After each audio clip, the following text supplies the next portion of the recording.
How long do you think it'll take? Shots. That goes back to the Brisbane game where he missed the last 7 in that one, and obviously 0-14 against Adelaide. I don't think it'll take too long for him to get one up. Melbourne with a possession arrow to get us underway. Koala Chul dancing into the paint, and despite a good contest, comes up with the opening score. They get confused with it. Good little finish to start for Melbourne United. Chance now for Magnay at the other end, just bounding into the paint. Little lap of honour, and did it twice. And been impressive. Worked his way into the starting lineup when these teams met back on New Year's Day.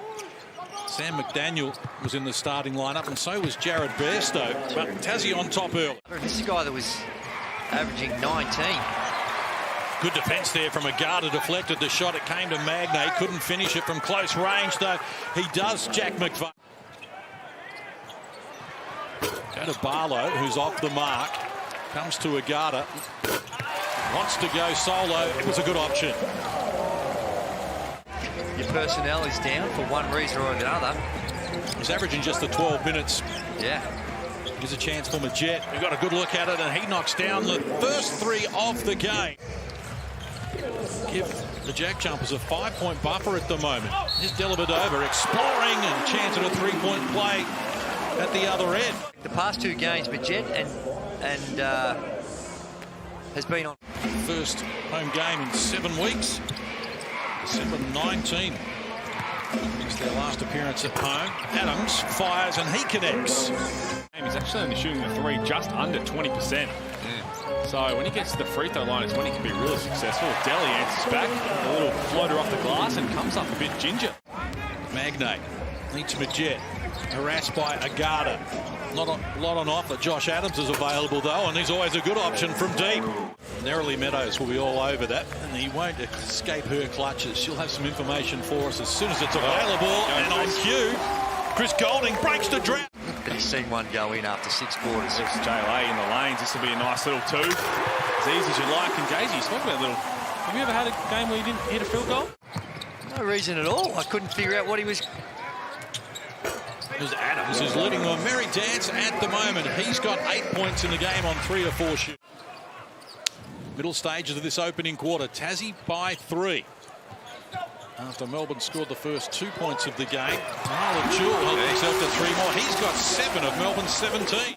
It's so hard to screen them because they fight over it. And really, if you're a big defending a ball screen and you've got the guards doing that, as Chris Golding tries to do a little heat check, and why not? The Jet picks up the dribble. Here's McVeigh. Now they get it down low. Magnay working on Peatling, who's playing game number 50 in the NBL and can't prevent Magnay from getting it done. 13th foul on Melbourne in this quarter as we count down the last 3 minutes of term number 1. Krislovic fires, opening shot is all the bottom of the net. Quera is into the game with Mason Peatling in the front court. There's Dellavedova is the only starter on the floor for Melbourne at the moment. They're getting good contributions, so 5 scorers for Melbourne so far. In traffic with problems, McIntosh somehow created the shot off glass. That is the Walkies. Most bit off more than he could chew, given the benefit of the doubt, though. Steindl fires a quick release 3. They've hit 5 triples here in the first quarter. Offensive foul. Here's Steindl. Hands of just. McIntosh has come out ultra aggressive. Putting the moves on the young fellow Quera. 12 of 16 from the field. It's been impressive. JackJumpers had 14 threes against New Zealand in that big win, and then 12 the other night against the Kings. Well, they want the continuation here. And it looks as though they're going to get it the way that Steindl's reacted. Opposition teams, and Kyle McIntosh seems to be one of them because he's come out. The chance for Tasmania to come up with the highest scoring quarter we've seen in NBL this season. McIntosh, 7 points already on 3 of 3 shooting. He's confident, and that's why. Highest scoring quarter in the NBL this season. They've scored the last 7 points here, bracketed across quarter time. Margin is game high 15, and Melbourne need more of that. So Golding now is 7 points on 3 of 3 shooting after missing 21 shots in a row. So Tassie up 15. 2.5 done, term number 2. Dellavedova creating Koala Chul. Magnay And Adams is feeling confident, and that's why. He is cooking. 4 of 5 from the field. He's got 11. He can do this when he's knocked down an easy one and starts to feel good. Delhi with the crossover all the way. Which is their second lowest score of the season. Now it's a 13-point edge for Tasmania as Delavadova creates 2 more for Melbourne. Here's Golding ready to go, catch and shoot, and Golding's now into double figures. Got to his spot, and whoever's guarding him, you just got to be aware. As soon as he catches the ball, he might go up, especially if he hit a couple in the game. Low scoring second quarter so far. But Jet, just to see it and to read it and the quick ball hand, the way in which they're prepared to share it around and make an extra pass. Well, this has been an offensive juggernaut from Tasmania. The highest score this season is 84. And then he took 2 dribbles to the deep corner, which is nowhere where you want to be, trying to break a press. Here's Luala turning and coming up with 2 more. Magnate bounces into Barlow.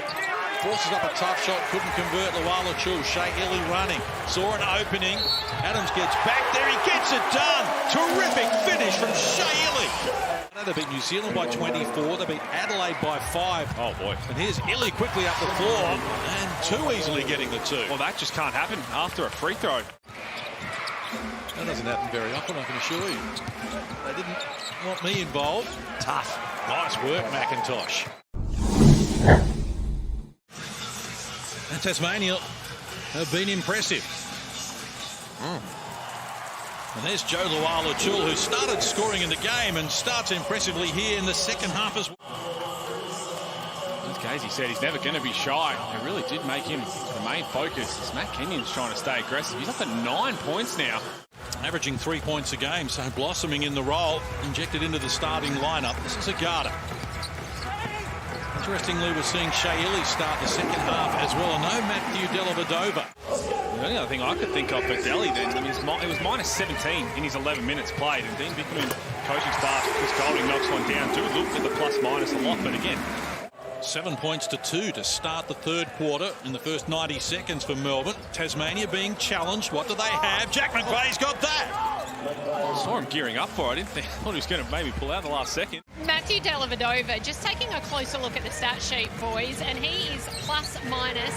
In that, he is minus 17 for the first half. Well, I don't know if I can go along with that. Well, I think there's some about the validity to it. You can't completely ignore it on a minus 17. Well, things are happening for them now.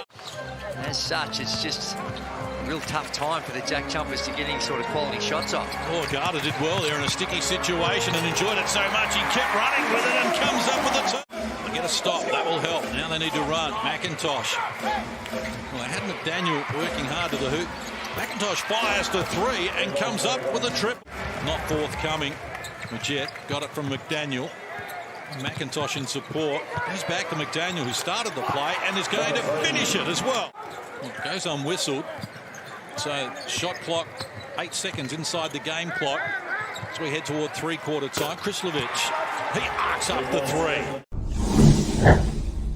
I know McIntosh has played well, but make them have to shift side to side.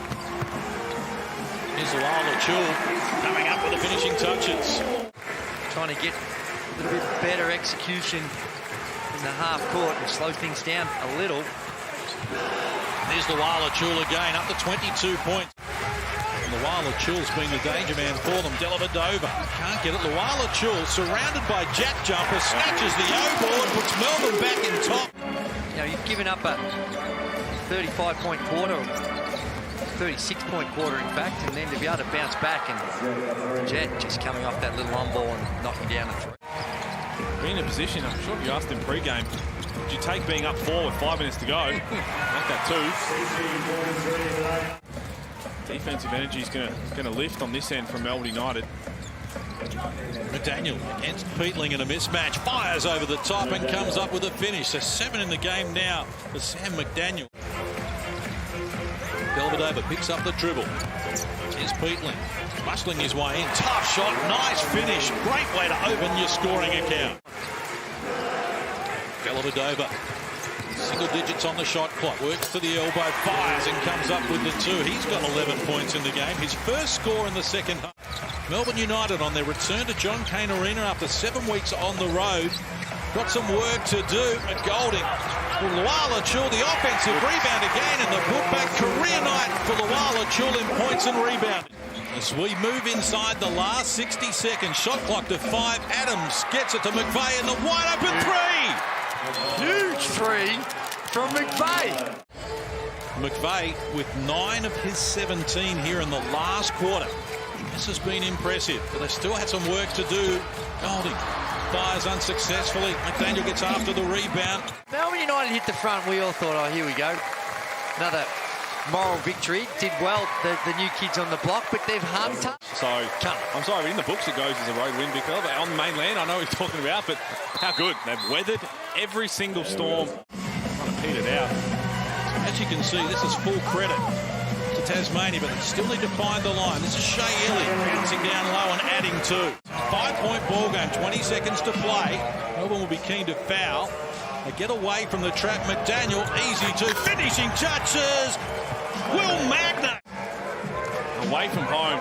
Melbourne United haven't played at home for so long. The crowd is bumping, and they come away with it. In the last 18 games, Melbourne United have lost just once to an interstate team. So it's not just Tassie, it's any team. Well, it doesn't happen very often, and this is arguably the best win in the NBL this season. The Tasmania JackJumpers deserve to be celebrating. They scored the highest scoring quarter in the competition this year, and they've come up with the biggest win in the franchise's short history.